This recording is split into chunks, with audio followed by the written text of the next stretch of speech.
Good morning, Gunnison sports fans. Welcome to the Monday Morning Sports Recap. Today is November the 23rd, 2015.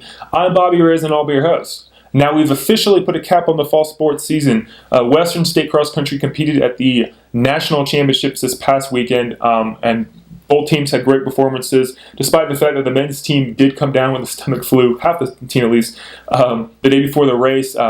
Despite that fact, both teams did great. Also, Western State men's basketball had their first home game of the season this past Friday and Saturday.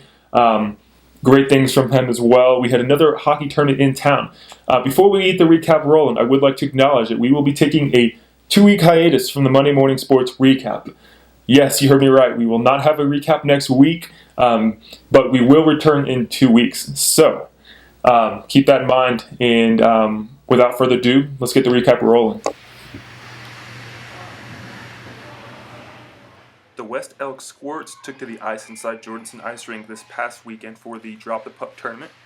While the competition was stiff, both squads, white and blue, took third and fourth place overall in the tournament.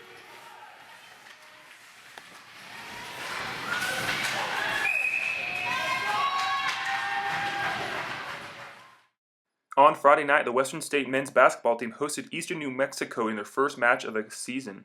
Western came away with an 81-77 win, but were not as fortunate on Saturday when they played Cameron in dropping an 85-65 loss.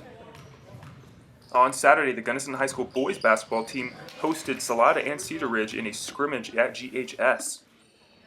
The game marked the long-awaited return of Brady Wilson, who is finally back on the court for the Cowboys.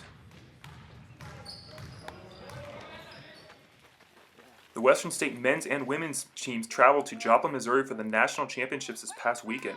The women were led by Georgia Porter, who finished 15th overall, while the women were 5th as a team. On the men's side, Kiefer Johnson led the way, taking 4th individually, while the men struggled with a 19th place finish.